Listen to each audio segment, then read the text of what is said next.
story about a sweet and close friend of mine, Mercedes. Mercedes is the friend that I hope every Black woman gets to do life with at least once in her life. I got the pleasure of meeting Mercedes in college and getting to come of age in our 20s together. Mercedes is incredibly brilliant. She is naturally beautiful. She is a true fashionista with the closet and shoe collection to match. She is wise beyond her years. She's also full of dry and sarcastic humor, and she is always ready to ride. You know, like the friend that's ride now, ask questions later. She's that friend. But more than all of that, Sadie's is extremely loyal. And she loves her people hard, and she loves us well. And that's what has always stood out to me about who she is. In 2017, Sadie's was diagnosed with a rare childhood cancer. Shook would be the most accurate word to describe how I felt when she told me over the phone after I had called to invite her to visit me in Auburn so that we could go watch her favorite football team, the Auburn Tigers, play in their spring game. And before I could really get into my feelings, but not before I shed a few tears, Sadie's assured me that she was good and that we, her people, were good. She confidently articulated her trust that God was going to get her through it, that he was going to heal her body. And got her through. He did. Over the next several months, I watched firsthand as Sadie's attended doctor's appointments, completed chemo treatments, attended multiple hospital stays, and lost her beautiful natural tresses. But what I never saw her lose was her spirit and her spunk, her firm belief that God was in it with her and that he was going to heal her body. And she never forgot her love for her people. In fact, that entire year, I saw her show up for her people in our big and small moments. From weddings to baby showers to graduations to chatting with me often about the ups and downs of dating in your late 20s. She was there for it all, even when she had every reason not to be, when everyone in her tribe would have understood her not being tuned in to the details of her lives.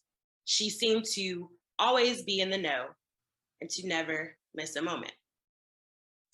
In January 2018, about a month or so after graduating a second time from our beloved alma mater with a master's of science in clinical laboratory science, to be exact, because I told y'all she's incredibly brilliant.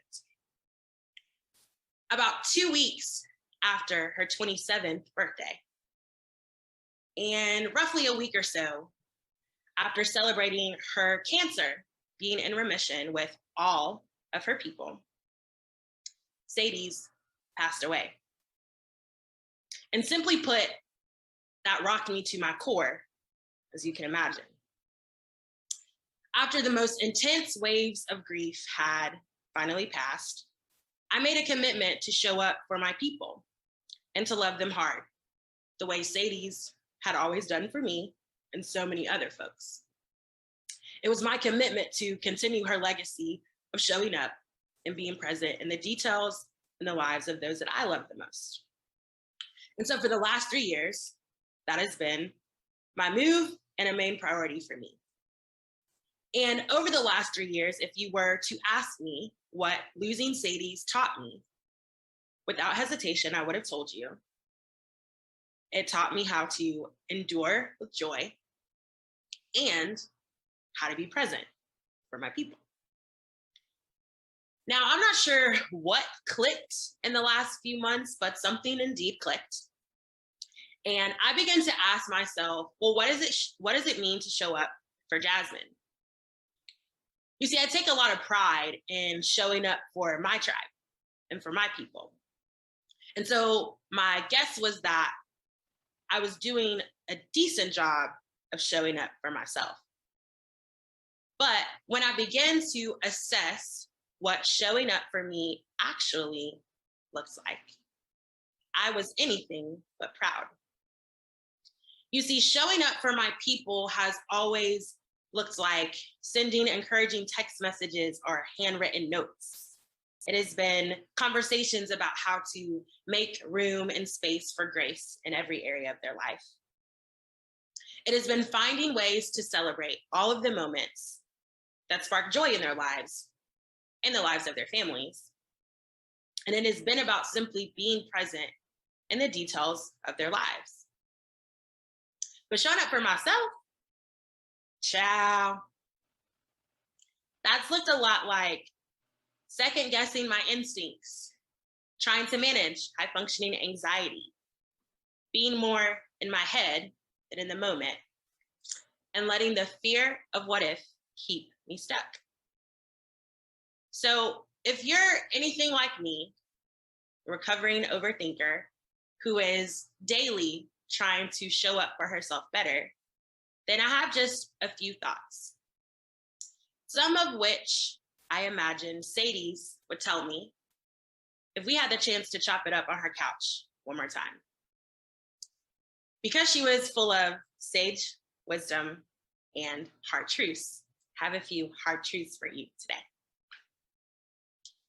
The first hard truth might be the hardest pill to swallow, but it is a truth that is crucial for me and for you to accept. Of all the barriers and the hurdles that stand in the way of us and the success that we so desperately desire, hurdles like money issues, trauma, drama, relationships, and so many others, the biggest hurdle that we will ever have to get over is our damn selves. That's it, plain and simple. Getting over yourself is a feat that puts you at least 1,000 steps ahead of where you once were.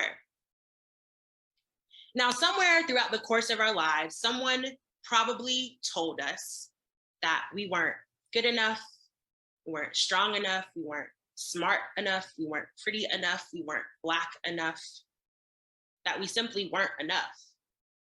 And in the many ways that that message gets communicated to us, particularly as Black women, whether verbally or non-verbally, intentionally or unintentionally, we begin to internalize that message. And oftentimes we make that message our truth. So I'm here to disrupt that truth with a hard truth. That is, sis, you have it in you. The skill, the knowledge, the power, the vision, the business, you have it. Now, it's probably going to take a bit of healing, a bit of processing. It might not be ready to share with the world today. But whatever it is, know that you have it. You actually been had it. But if we're just talking about today, know that today you have it. I shared earlier that I recently came to terms with the fact that I struggle with anxiety more than I'd like to admit to others and to myself. And if you're an overthinker or are anxious like me, then you know how detrimental it can be to stay in your head for too long.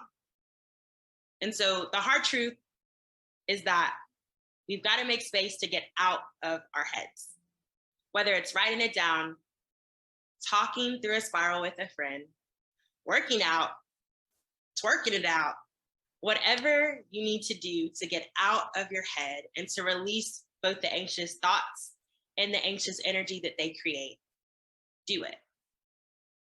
Because you know, like I know, that if you're left alone in your head for too long, it's a recipe for worry, anxiety, fear.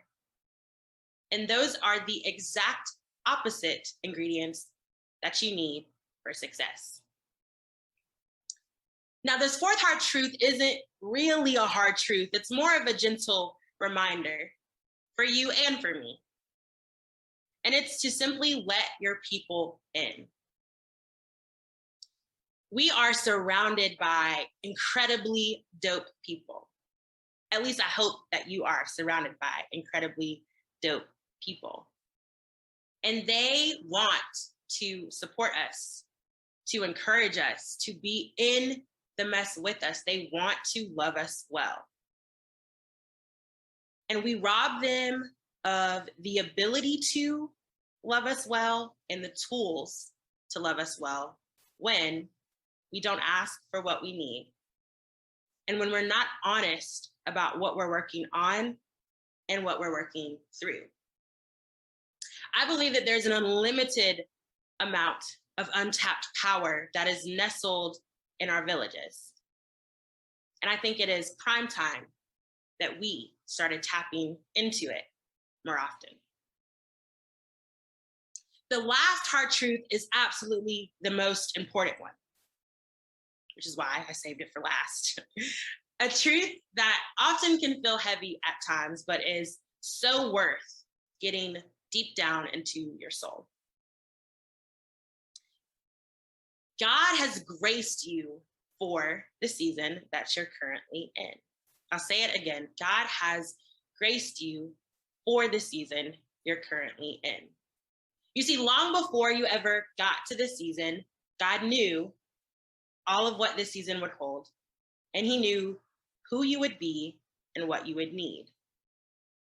And so if you have any doubts that God sees you in this season, that he knows what you need and what you're going through in this season, and that he is indeed in it with you, then let me be the first to remind you that he has indeed graced and equipped you for all of what this season holds. Both the struggle and the success, the grind and the glow up, the mess and the message. Everything that you need in this season, he will make provision for, so that you come out of this season fully intact and able to share a message that only you could share with the world.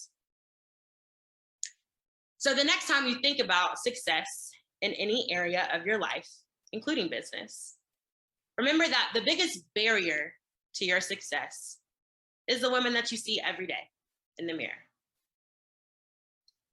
Before I go, I want to leave you with one more truth. This one inspired by the Atlanta great, Ludacris. Move, sis. Get out the way. Get out your way, sis. Get out your way. Thank you.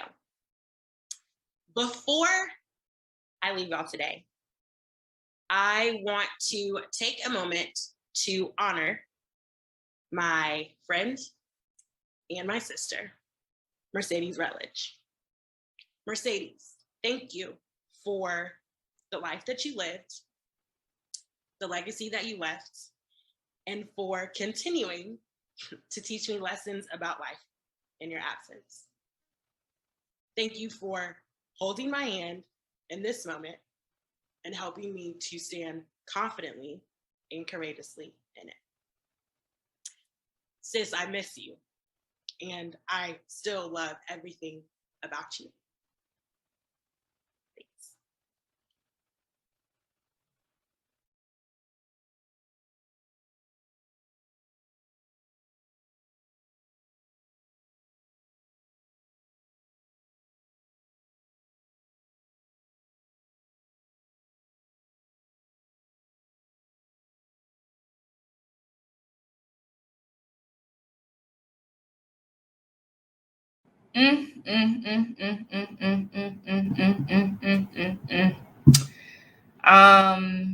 Jazz isn't coming on the stage, y'all.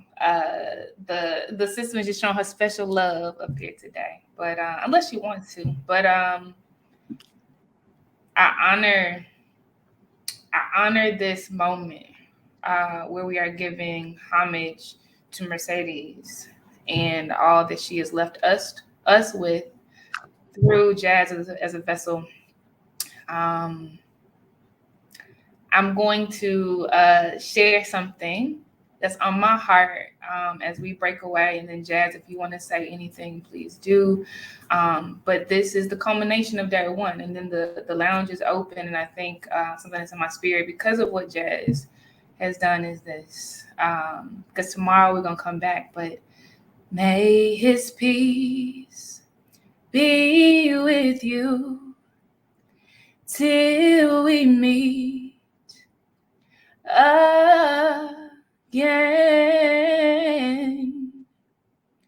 May his peace be with you till we meet again. Till we reach that distant shore, and we'll shed a tear no more. He will give you strength to endure till we meet again. Till we meet again. Heaven is now. Heaven is here. Heaven is today. We have created space for love, for joy, for vulnerability, for peaceful reflection, for healing, for love, for joy, for sisterhood, for triumph, for growth, for strength, for fragility, for progress, not perfection. I thank every single woman that has poured into this space. I'm talking about the speakers and the people in the chat. I'm talking about the attendees and the registrants. I'm talking about Raven, who's helping me in the command center. I'm talking about everybody that's watching from Facebook and Twitter, LinkedIn, Twitch, Vimeo, etc. May his peace be with you until we meet again. And I ain't talking about 60 years from now, 30 years from now, because heaven is here. We're going to create it. Jazz, if you'd like to share anything, please do. And then we'll close this thing on now and allow people to enjoy the lounge until we meet again tomorrow. You know, all I can say is thank you. Yeah, thank you. I think that she would have loved this space. And so thank you for honoring her and allowing me to honor her on your stage. Crying. Ashe, Sharika, I'm going to share with you no, that was Lydia. Lydia said, I think I found my tribe. We here. I mean that. Put money on that. I put my life on that. I was created to serve you all. These women on this stage were created to make space for y'all. Big Mama did this for us, y'all. She did the best she knew how.